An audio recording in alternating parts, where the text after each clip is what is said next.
So the business I'm in is quite capital intensive. Doing property transactions obviously costs a lot of money. But it doesn't really, I'm not being property specific here when I say that, raising capital is a skill in of itself. Yes, you can go to the banks and some of these different lenders, crowdfunding and things like that, which is a bit different to generally what I'm speaking about here. I'm really talking about private investment, right? Because just touching on it here, you can go to banks, crowdfunding platforms, bridging companies. There are business lenders out there who'll lend you money on cash flow and things like that. Now, you don't really need people to say these things to you. You can just go on Google or ChatGPT or something, and it'll give you a list of these things that you can go on to and apply for loans and whatever. But what I'm talking about here really is private capital from investors, private investment. And there is a skill to that and an art to that. And in hindsight, in retrospect, I can see that that's probably one of my biggest attributes and qualities. I'm very poor at other things, but one of the good things that I've got going for me is that I can sort of build trust with people, and I know how to bring people into transactions and whatever else when other people probably wouldn't see to do that. So deal structuring. So private capital is probably the lifeblood of our business. If we ran out of that capital, we'd have to completely change our business model, right? And hopefully I'll be able to share a few tips and tricks without all the overly salesy BS bollocks that gets taught to you on these courses, right? Because the number one thing that I've found is that people who trust you will trust their capital with you. And that seems a very basic principle, right? But what I get shown very often is, take people this documentation and show people your past deals in a document and all this stuff. Granted, that can be effective to a certain degree, but the way to build proper rapport and real rapport is to be around people for a considerable amount of time. Now, they reckon 7 touches in terms of interactions with somebody will build a sufficient amount of trust with them. You don't need to go into that much detail, but if you can build a rapport and a relationship with somebody over 6 to 12 months, meet them for coffee, take them around some of the deals that you're doing already, show them around your business if it is your business, and build a relationship that way, rather than thinking about all the tactics and strategies and all this stuff that you need to be putting together in a Word document or whatever and taking it to them and making a proposal. Potentially that can happen at the end, but all the groundwork has to go in at the beginning. I know an investor that we work with. I knew this guy back in probably 2017, 2018, maybe well before COVID happened. And it took until about 2020, it took 2 years before he really put any significant capital into one of our deals. And he has now he's put multiple millions of pounds in, recycled, granted, not in one go. But he's been in and out of deals with us now since probably 2020, so that's nearly 5 years now. And that isn't, you can't teach that to people. You can't go on a course, pay £1,000 and learn how to raise money by doing that. You just have to put the groundwork in. You have to build the foundations of these people so they implicitly trust you. I had a guy recently who asked me to be the executor of his will, and I have no problem doing that at all, but I'm not even a family member, and that's just because you say what you're going to do, you do it, people trust you, and then they ask you to, in this instance, do him favours in this instance, or they'll lend you money, or opportunities will present themselves when you're just genuine with people. There's no BS there, right? Because a lot of the investors I deal with and I've spoken to in the past, they think that they can't be themselves around other people.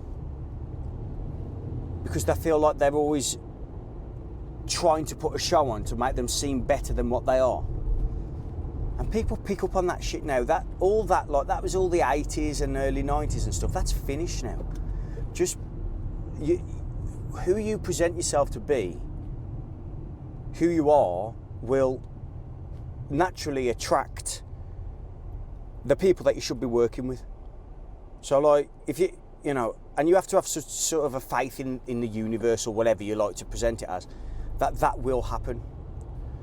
You have to have faith in, I know I don't want to get too wishy-washy, but you have to have some faith in something bigger than you, that everything will work out when you're laying this groundwork. There's no instant gratification on it.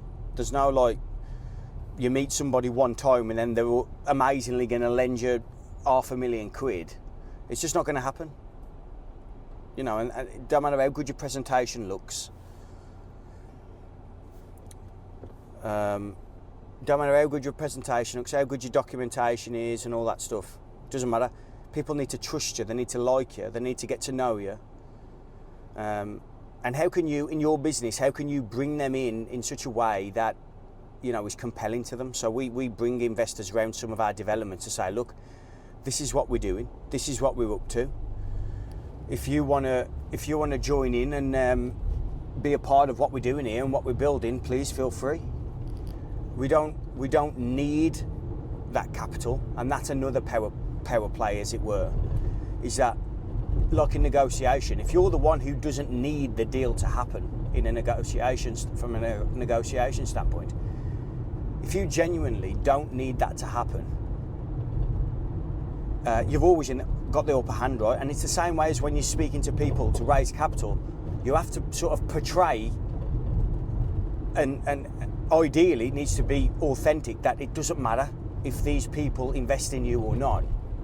It doesn't matter if that's not the case, because again, back to having faith in something bigger than you. It's like, because it will all work out somehow, even if there's going to be 100 bends in the road at some point, it will work out. And that's I think that's took me 10 years to figure out, to be honest.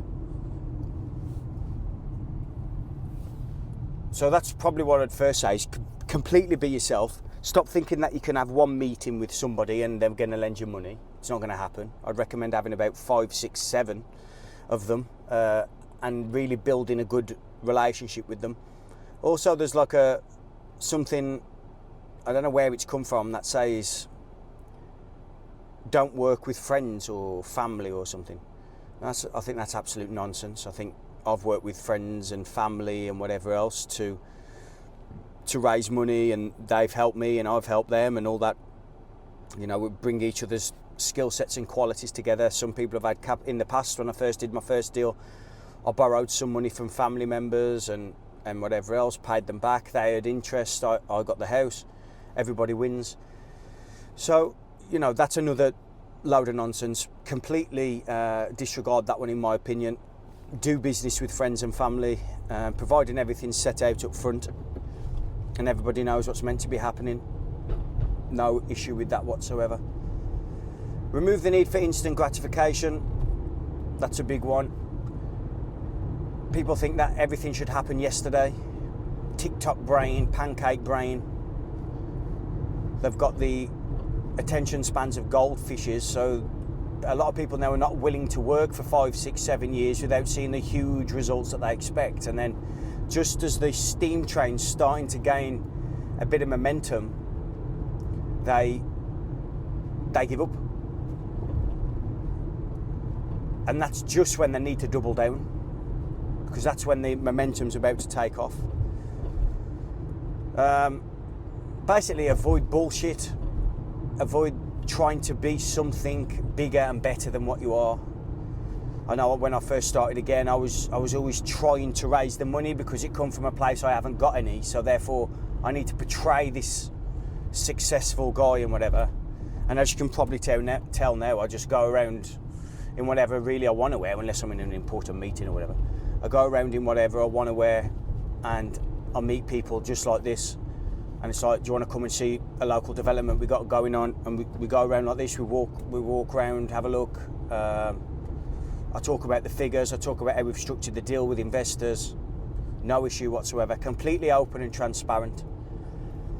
And this is why I generally like to joint venture with people rather than borrow money from as debt, you know, like 10% per annum and all that. Although we do a lot of that, I do prefer to joint venture with people and bring them into the deal, because over the longer term, these people always come back.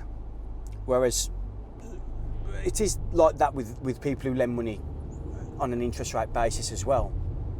But sometimes they'll end up having the money back and buying some, I don't know, mutual fund or Bitcoin or something. Whereas if they're joint venture partners, they're actively involved in the deals, they come back quite a lot. So that's what we like to build, those long-term working relationships as well. Another thing as well, you might have the best business, you might be presenting the best deals in the world, but if nobody knows that you're actually about, then they're not going to be able to see the opportunity that you're presenting to them, are they?